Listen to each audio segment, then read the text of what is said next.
created me. In the light, in the love, in the glory. I am as God created me. In the light, in the love, in the glory. In the light, in the love, in the glory. In the light, in the love, in the glory. In the light, in the love, in the glory, I am. In the light, in the love, in the glory. In the light, in the love, in the glory. In the light, in the love, in the glory, I am. I am as God created me. In the light, in the love, in the glory. I am as God created me. In the light, in the love, in the glory. In the light, in the love, in the glory. In the light, in the love, in the glory. In the light, in the love, in the glory, I am. In the light, in the love, in the glory. In the light, in the love, in the glory. In the light, in the love, in the glory, I am. I am as God created me. In the light, in the love, in the glory. I am as God created me. In the light, in the love, in the glory. In the light, in the love, in the glory. In the light, in the love, in the glory. In the light, in the love, in the glory, I am. In the light, in the love, in the glory. In the light, in the love, in the glory. In the light, in the love, in the glory, I am.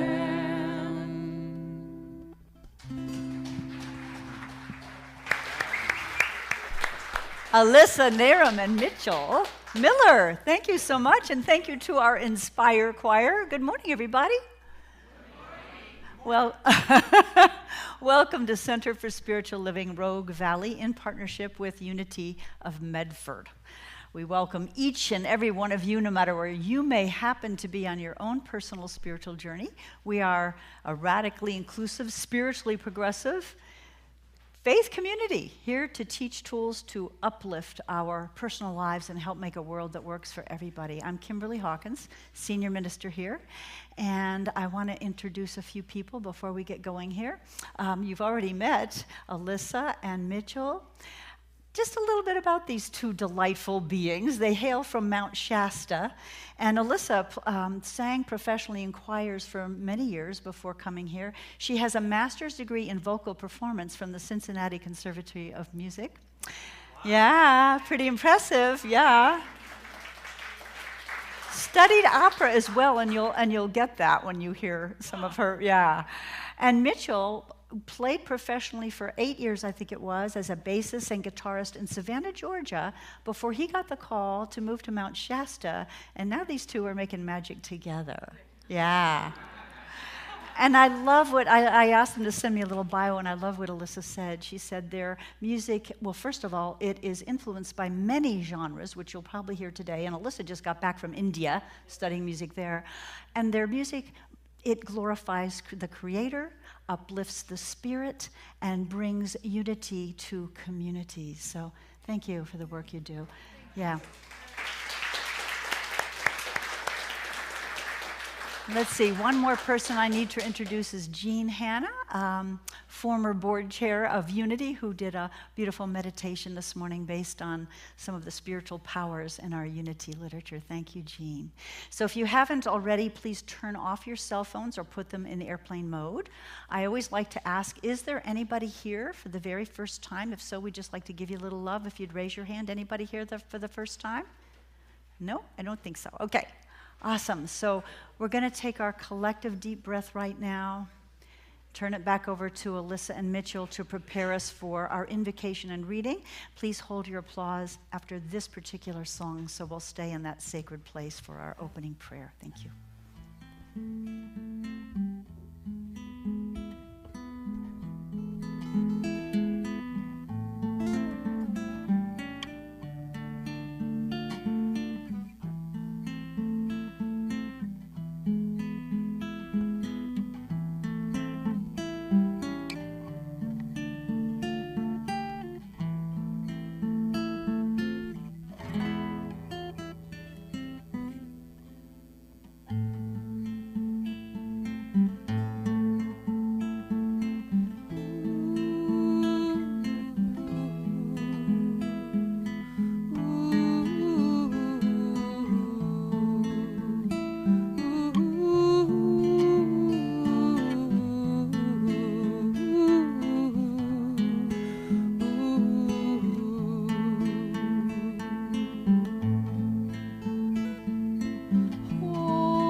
Continuing in that incredible piece that Alyssa and Mitchell created for us, let's go within. Taking a deep, centering breath and knowing that that beautiful, cleansing water, that peace, flows through each and every one of us. For we are one with the all that is. There is one power, one presence, one life, and we are individualized expressions of that life. No exceptions. We are inseparable from that source and from each other. And for this I give great thanks this day, knowing that as we center in the oneness, as we call up the divine qualities that exist within us, each and every one of us, we call up the good, and we know that we're ready to receive Reverend Kimberly's talk today, the beautiful music that we've already received and have to look forward to in this service. For the children that are next door, for the sound crew or technical crew that makes those listening online joyous with the professionalism of the service, for the kitchen crew, for all of us here. We all have a part to play in this life, and isn't that wonderful? isn't it just the best to know that as we live in the divine qualities of love and light and harmony, that we are on purpose and we are creating the good that the God within us needs and wants for each one of us. And for that and so much more, I just give great thanks. And so it is. And for my reading today, it's a little different, but I thought it fit nicely with Rev. Kimberly's talk, so we'll see. Because I haven't heard her talk. Okay. I guess I'm going to have to take off my glasses. All right. It's from John O'Donohue's Bless the Space Between Us, and it's called For Someone Who Did You Wrong. Though its way is to strike in a dumb rhythm, stroke upon stroke, as though the heart were an anvil, the hurt you sent had a mind of its own. Something in you knew exactly how to shape it, to hit the target, slipping into the heart through some wound window left open since childhood. While it struck outside, it burrowed inside, made tunnels through every ground of confidence. For days, it would lie still until a thought would start it. Meanwhile, you forgot, went on with things, and never even knew how that perfect shape of hurt still continued to work. Now, a new kindness seems to have entered time, and I can see how that hurt has schooled my heart in a compassion I would otherwise never have learned. Somehow now I have begun to glimpse the unexpected fruit your dark gift had planted, and I thank you for your unknown work.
Already know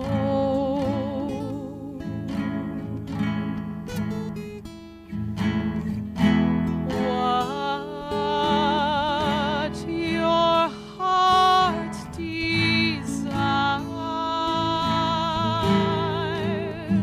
Let it go.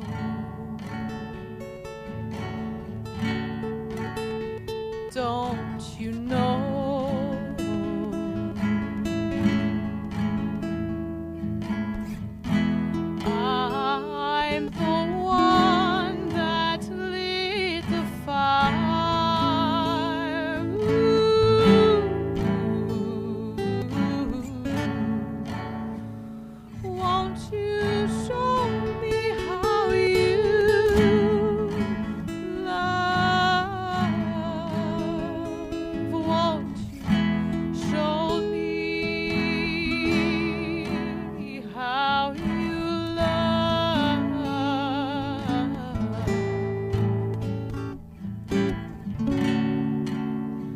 Let me show you how to love. Let me show you how to love. One, love all beings and yourself.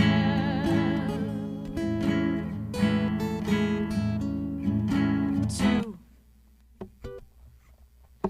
be a loving witness. Three, forgive and forget. Four, live without regret.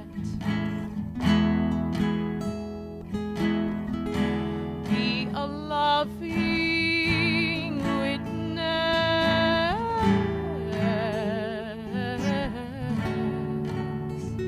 Won't you show me how you love? Won't you show me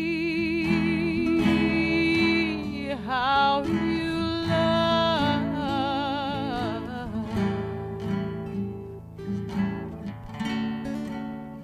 Let me show you how to love. Let me show you how to love.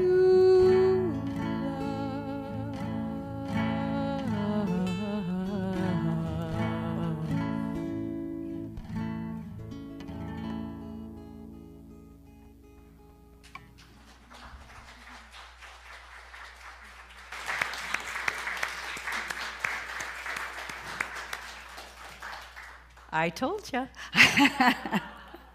Alyssa Nara Mitchell Miller.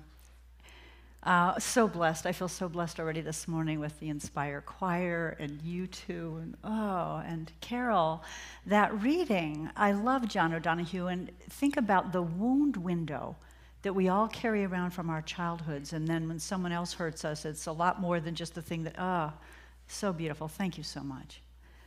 So I almost feel irreverent now, but after all, I'm finishing my series of talks that I've called Going Rogue, an a la carte menu of my own topics. But I've entitled the talk this morning, despite all the sacredness that's the atmosphere that's been kind of brought up this morning, I've entitled the talk, The Most Important F Word. And it's not a four-letter word, although we've all probably known people that kind of treat that word as if it were the most important word, yes? Yeah, we know people like that. Someone guessed this morning, or this week, that maybe the most important F word was faith, which is not a bad guess, right? But to me, the most important F word is forgiveness. We heard it in the song, we heard it in the idea of letting go, we heard it in what Carol said, that a wound can even become a gift if we are allowing and processing and trusting it. So, in some faith traditions, well, first of all, I want to say why this word is so important. I think that it is important to create personal peace, to be able to be forgiving, and also to create world peace. And I'll talk a little more about that in a moment. In some faith traditions, we learn to carry around kind of a heavy load of baggage around guilt, around shame, and needing God's forgiveness, needing to ask forgiveness. There's a story about a nun who was teaching a classroom of young children about sin and prayer and forgiveness. And at the end of her long spiel, she said to little Mary, "So little Mary, what do we have to do before we can ask for God's forgiveness?" And little Mary very confidently responded, "We got to sin."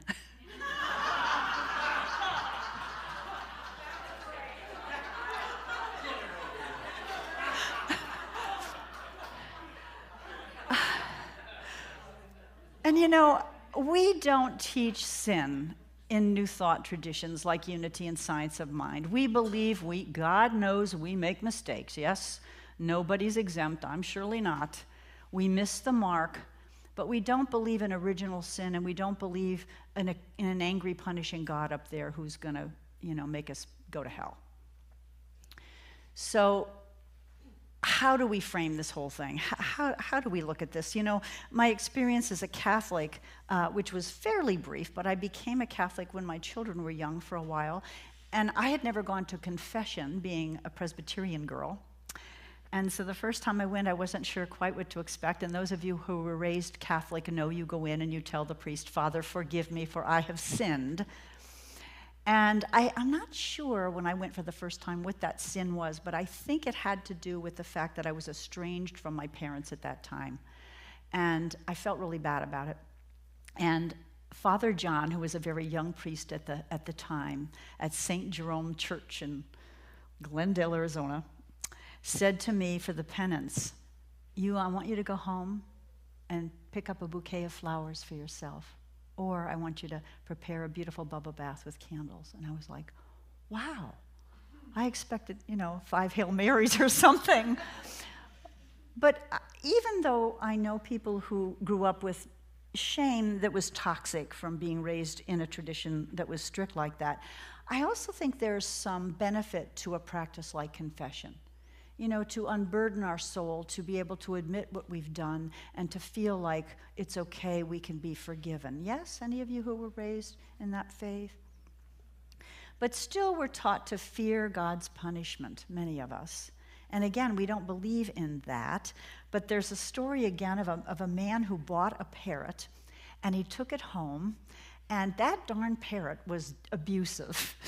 It was insulting, and it went on, saying nasty things to him. And finally, the man just got fed up. He grabbed the parrot, threw it in the freezer, and it squawked for a few minutes, loud. And all of a sudden, silence.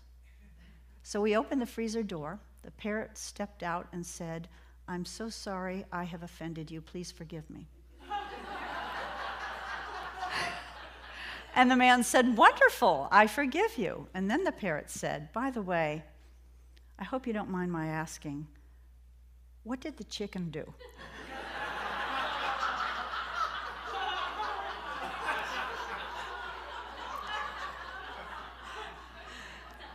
So, some of us learn to modify our behavior based on what the punishment might be from mom and dad or a God Almighty who was sitting up there in judgment, right? Again, in New Thought, we don't teach that God judges us. If God is omniscient, all-knowing, God knows the true essence of our heart. And only hurting people hurt people. Let's face it. As the Course in Miracles says when someone does something hurtful, it's either a cry for love or a cry for healing, right? So God, we believe, doesn't judge us. I think God delights when we figure things out. The most beautiful example of this is Jesus' parable about the prodigal son. That son took his inheritance, went off into the hinterlands, spent it, was sinning, living in a profligate lifestyle, ended up eating what the swine were eating. Can you imagine for a Jewish boy? That was really the lowest of the low. And yet when he returned to his father's house, remember what happened? His father rushed out into the field before he even made it to the house, embraced him, and celebrated with a party. And that really, I think, is what the divine does metaphorically. When we figure things out, when we mend our ways, when we choose a new path, I think the divine is absolutely delighted. And the truth is, we've never been separate. We've just felt like we were separate. So in New Thought circles, we don't really need God's forgiveness. We don't believe we do. I have a couple quotes here from Ernest Holmes, our founder of Science of Mind, who talks about this. He says, remember, first of all, the eternal mind holds naught against anyone. How could it? God created us, right?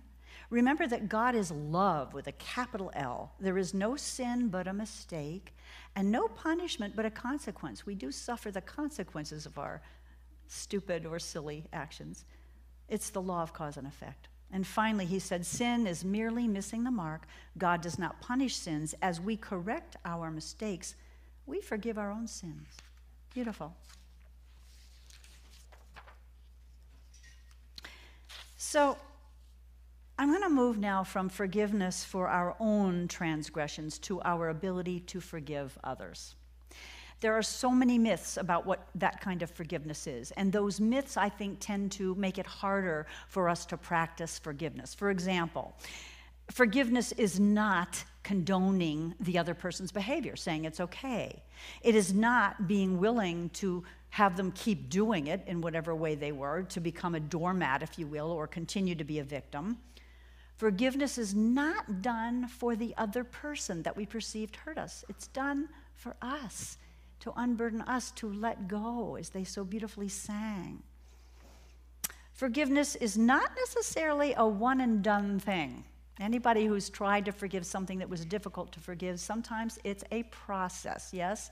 Peeling away those onion skins slowly but surely. And finally, we don't have to require an apology from the person who we perceived hurt us in order to forgive them. Jesus was the greatest example of that. On the cross, one of the first thing he said was, Father, forgive them, right? They know not what they do. Because if they knew what they did, they wouldn't have done it. That's true for anybody who does a hurtful thing. And the second thing Jesus said was, today thou shalt be with me in paradise. He said that to the criminal to one side of him on the cross. In other words, God's going to welcome us both, brother. You know, it's okay. It's going to be okay.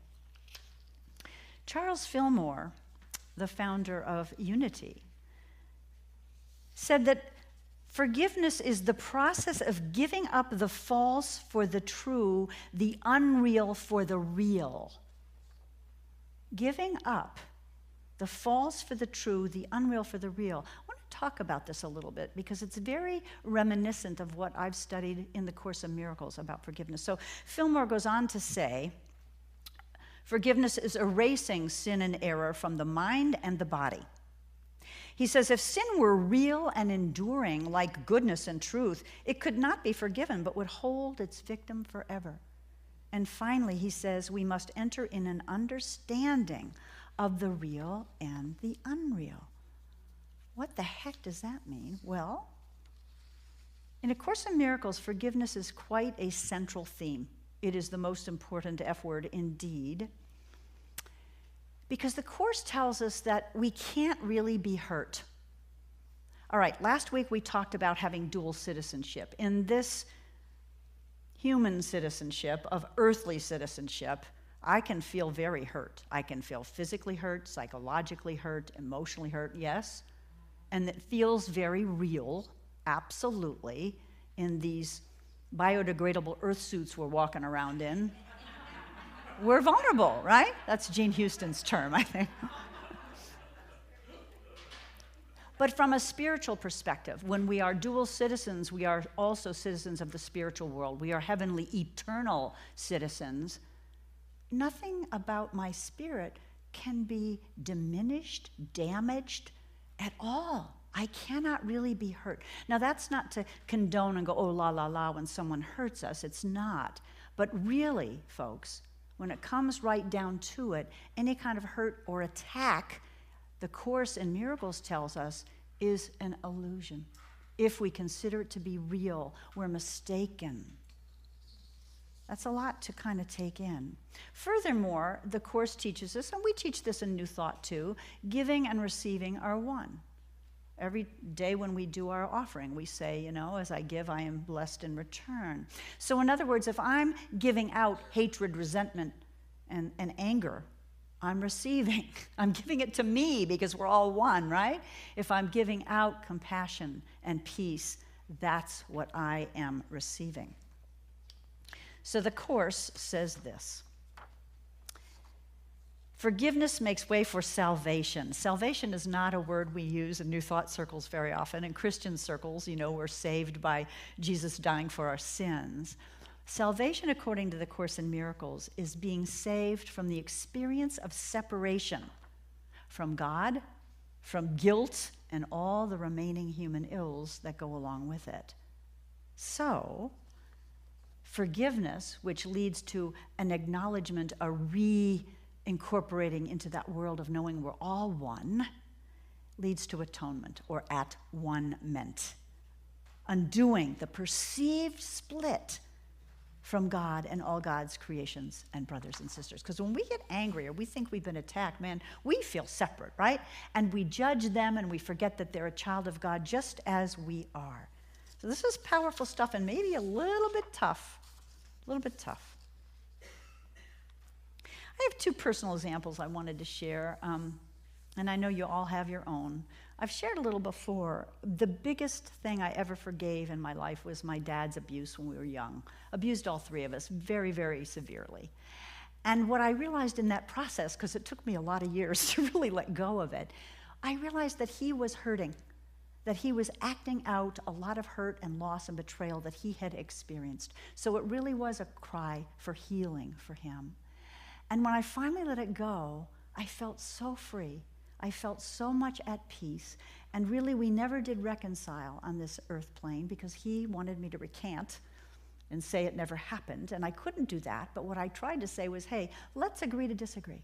And it didn't work out. But I want to tell you that on the other side, we've communicated and he understands. And it's pretty awesome. But I never got an apology. I never got what I did was wrong. I never even got an admission of what he did because it was too painful for him to admit, I think. The other thing is a smaller thing that happened just last week. I had a conversation with somebody where I was off base. I was out of principle. And the person called me on it. And at first I felt pretty defensive thinking about how to respond. You ever do that? You know, you did something, you got caught, and it's like, not me, here's why, you know.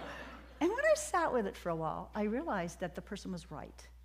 And we were able to sit down and have a conversation, and the first thing I said was, I was wrong, and I wish I had done it differently. And I could feel the reaction of being, thank you. You know, I needed to hear that. And so it kind of, we were able to have a conversation about it. And it's just a reminder. I mean, we're all going to make mistakes. God knows I'm going to continue to make them. But if we can at least own up to them, and when we right that wrong, I think we're right with ourselves, we're right with God, and hopefully we're right with everyone else that we're interacting with. Finally, Marianne Williamson said this. Oh, I love this also, from Oprah Winfrey. And this was echoing what Carol's poem said. Oprah Winfrey says, true forgiveness is complete when you can say thank you for that experience.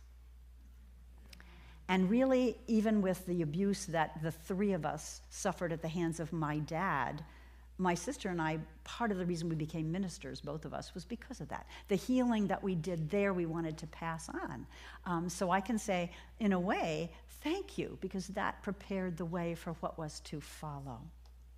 Marianne Williamson said this. She said, the practice of forgiveness is our most important contribution to the healing of the world. Wow, take that one in. The practice of forgiveness, the most important contribution to the healing of the world. Look at any conflict, and God knows we have plenty of them right now. Look at the conflict in the Gaza Strip in Israel. You know, if we could have forgiveness practiced on both sides, it might look a lot different, right? I think the most powerful example that I can think of is at the end of apartheid in South Africa, when they established the Truth and Reconciliation Commission. Now, they could have gone a couple ways. They could have had Nuremberg-type trials for the perpetrators in apartheid, because the black majority in South Africa suffered untold, indescribable inhumanity in the hands of the white minority. Torture, awful stuff. But instead of having trials and sending people to prison like they did with the Nazis, another alternative, of course, would be to just go on and pretend like, oh, everything's okay. Now, mind you, Nelson Mandela had been elected president, a black man. Blacks didn't even have the right to vote up until that time. Instead, Mandela started this Truth and Reconciliation Commission. He appointed Archbishop Desmond Tutu as the head of it. And you all probably know what happened. People came, both the perpetrators and the victims. First of all, the police were lying through their teeth at first because they didn't want to admit what they'd done. But when amnesty was offered for anybody who came and testified at this commission, the truth came out. Those that were already imprisoned wanted to testify because amnesty would allow them to be freed. Those who weren't in prison yet but had done atrocities wanted to testify because they were never going to be prosecuted.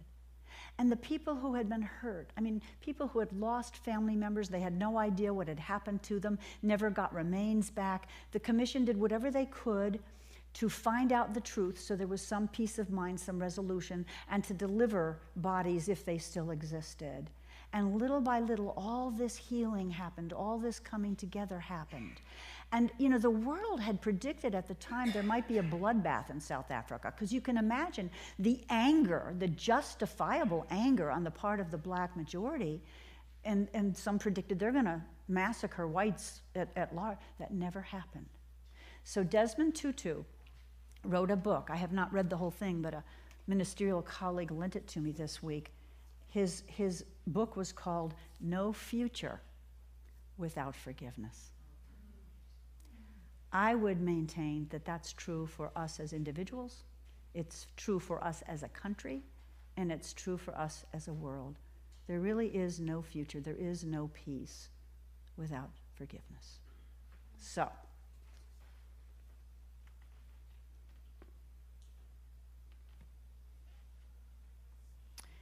I think I'm going to do a little process with you because we have a little bit of time.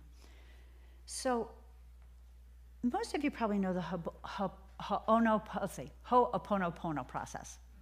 And the brief story behind that is in Hawaii, it's a Hawaiian prayer of forgiveness. In Hawaii, Dr. Len Hu was a psychiatrist at a medical facility in Hawaii, in charge of a ward for the criminally insane. It was a nasty place to be and a nasty place to work. The staff turnover was tremendous.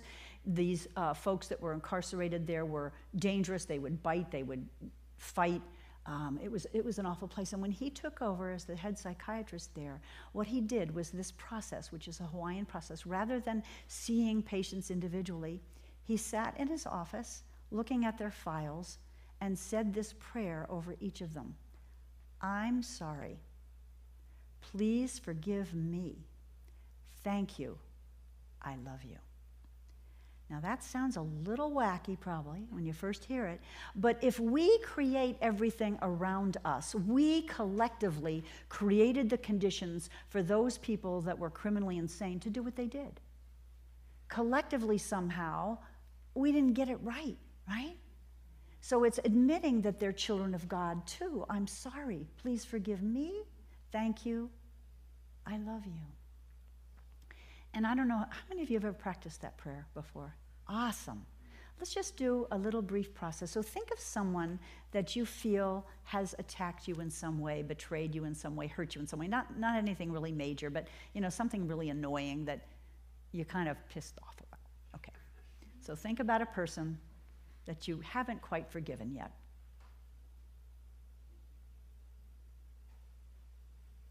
And as you bring them to mind,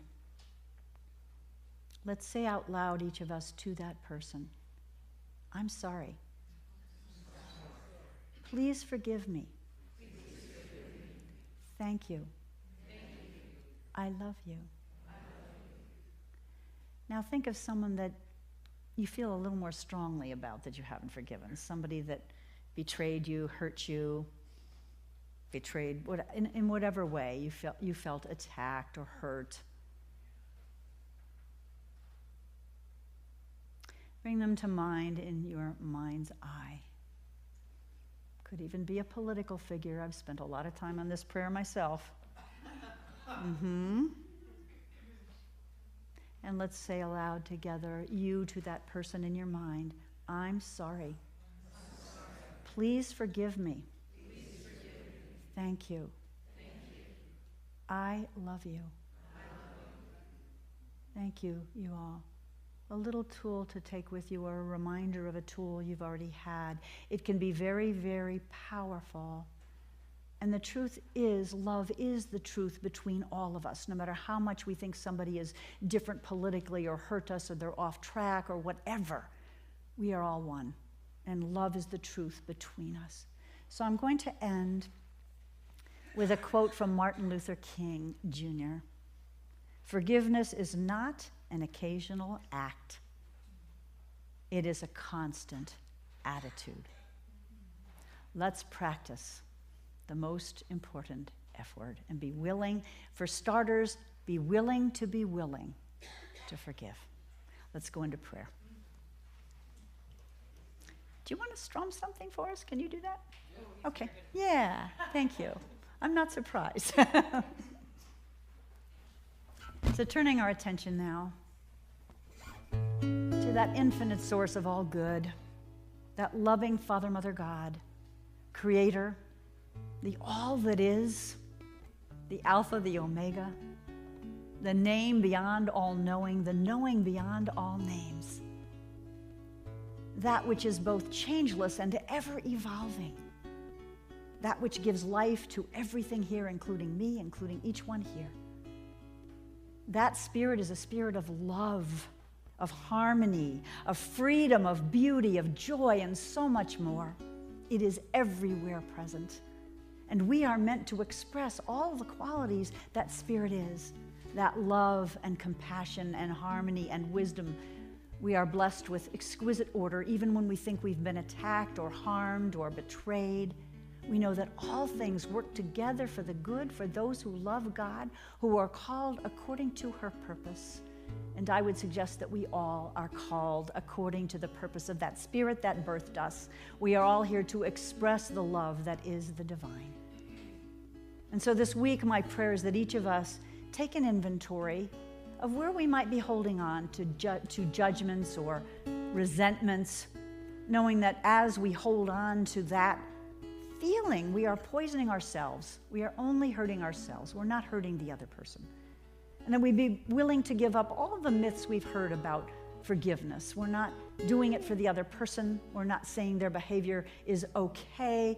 We're not necessarily being willing to live in the same kind of relationship with them. We can bless them on their way and still forgive and love them. We can set healthy boundaries, knowing that we don't need an apology.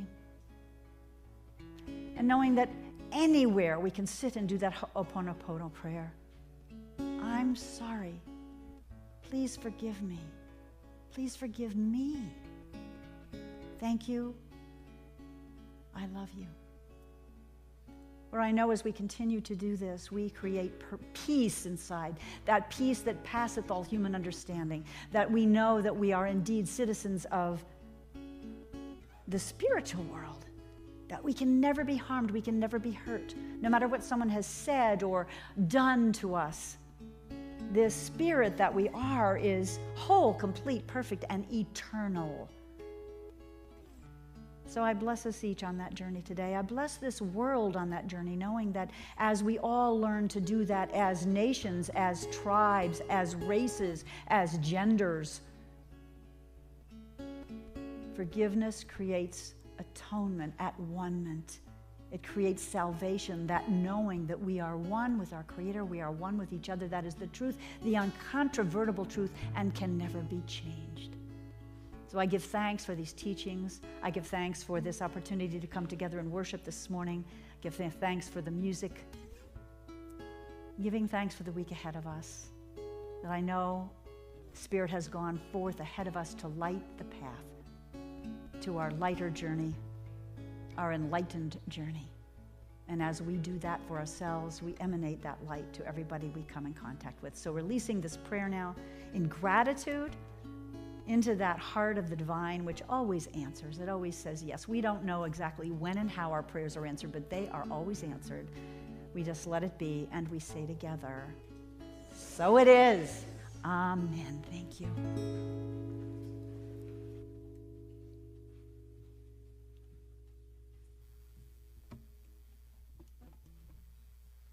Well, you mentioned a certain S word that's really complementary to this next song. It's called salvation.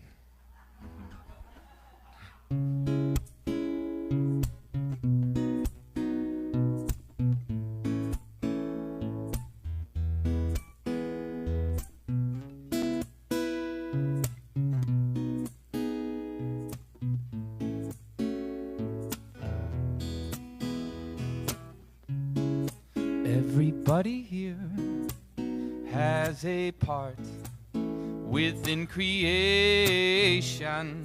Yeah. And everybody here has a heart with motivation. So which way will you go? And will you choose to grow to higher realization? For the choice is yours to open up the doors to live within salvation. Worry not, my fellow friend, for it is already yours. All the light and love you share, it is the greatest cure. So stand strong as you move on, for it is already yours. Worry not, my fellow friend, for it is already yours.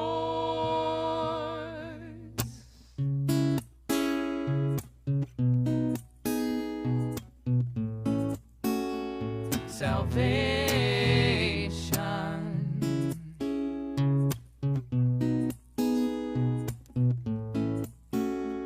Salvation.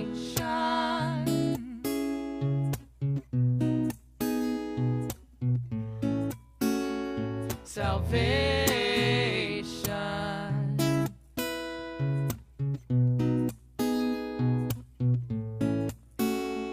Salvation. Everybody here has a gift to discover, and everybody here can forgive one another. So which way will you go, and will you choose to grow to higher realization? For the choice is yours to open up the doors to live within salvation. Worry not, my fellow friend, for it is already yours. All the light and love you share, it is the greatest cure. So stand strong as you move on, for it is already yours. Worry not, my fellow friend, for it is already yours.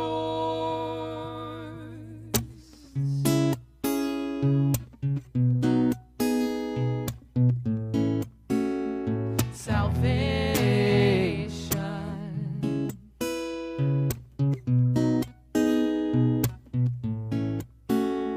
Salvation.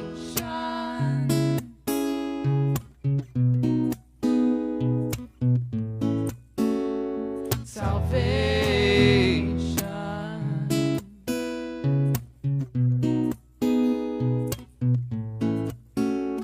Salvation.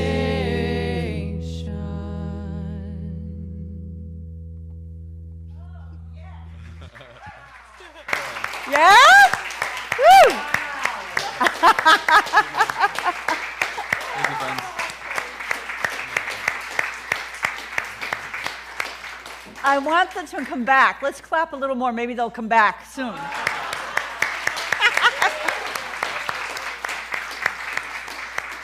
Oh my goodness. I am so glad, Mitchell, you answered the call to go to Shasta, and Alyssa, that you answered the call to leave all your professional singer and become a singer-songwriter.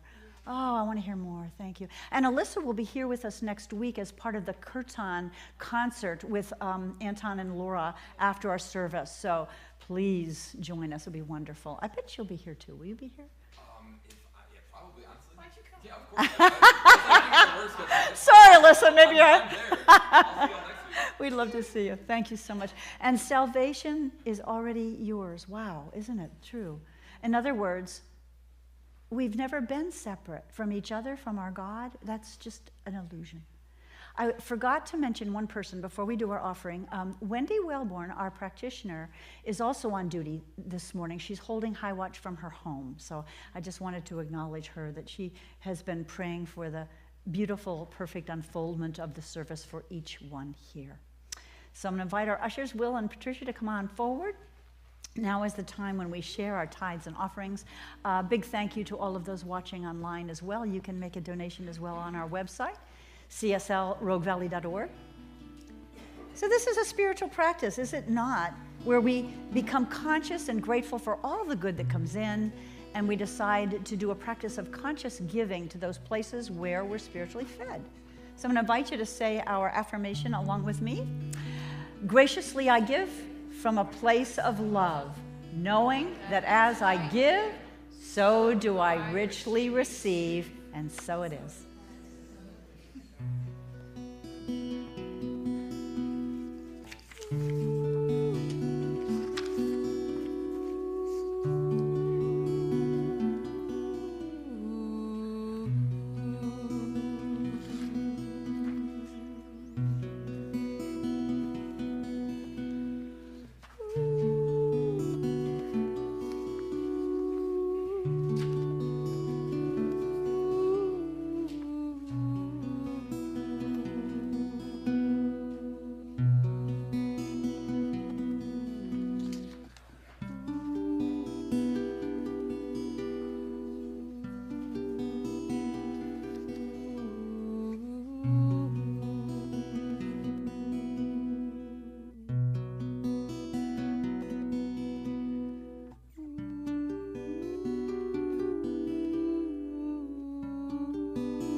So before we adjourn to Bosworth Hall for some soup and fellowship, there's another F word, huh? Fellowship.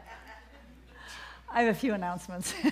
Forgive me. I had to go a little rogue, Dick, this week. I just had to. It's fun. All right. Who wants to be stayed, right? Except stayed on spirit. We have drumming circle. This is the fourth Sunday of the month, so drumming circle here in the sanctuary after the service, after you've had a bite to eat. There's Will. He usually has drums available, or you can bring your own. Please join him. Tomorrow at 11 a.m., men's group meets here. Unity Prayer and Reading Group and Tai Chi meet on Tuesday at 11 and 11:30 respectively. On April 30th, which is this Tuesday evening at 7 p.m., please join me for a Zoom call with information about my upcoming Egypt trip, Sacred Egypt. I'll be taking a group, hopefully mostly from this community, in November of 2025. The link is in the newsletter from this past week, and I'll also be sending it out in a special email probably tomorrow. So please join us.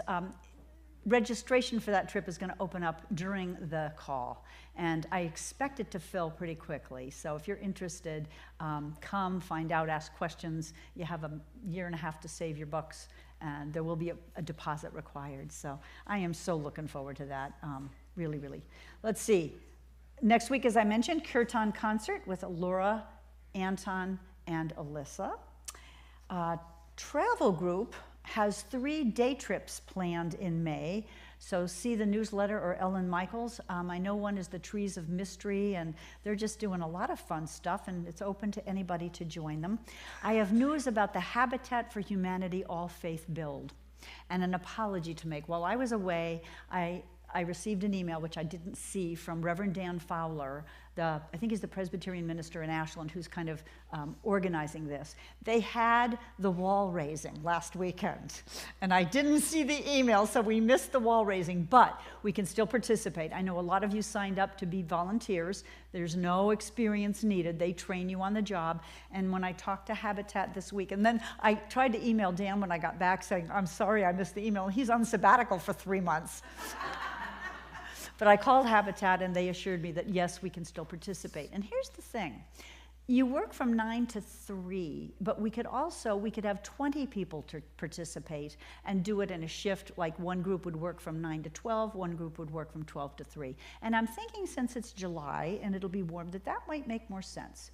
So if you could please, Vivian, did you ever find the original sign-up sheet for that? Okay. What I'd like you to do is see me or Vivian to confirm if you signed up and you still would like to be called when we do this.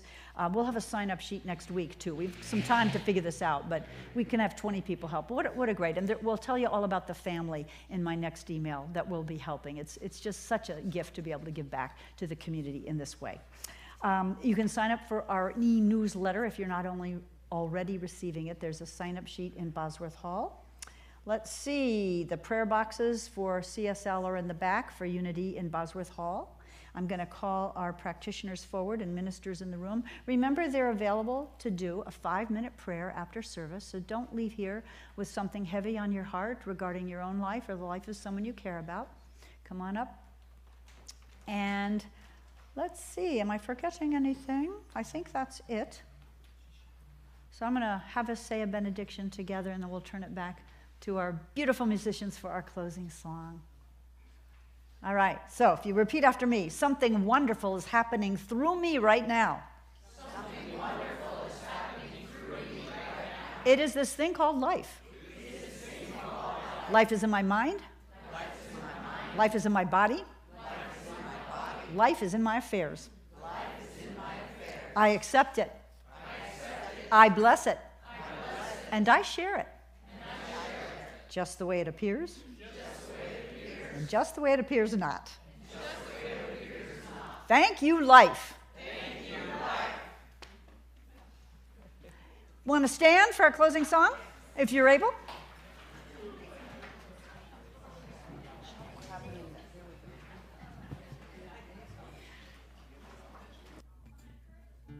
Move into the social hall as quickly as possible so people can pray in here in quiet.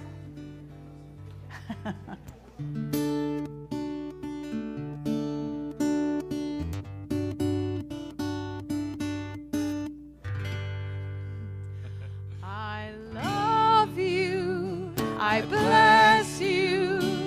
Thank you for being in the world. I love you.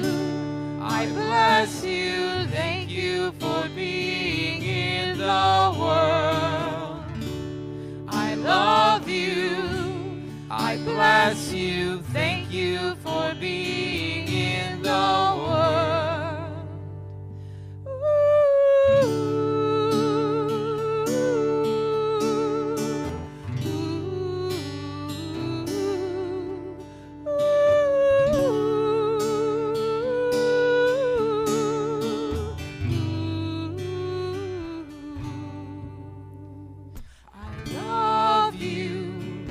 Bless you.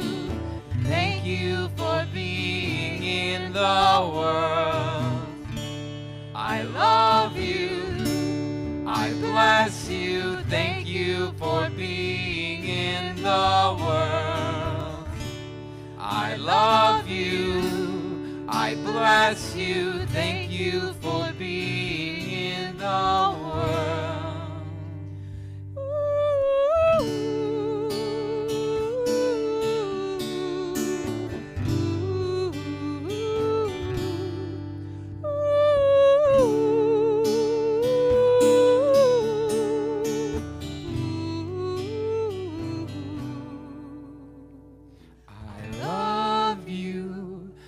Bless you.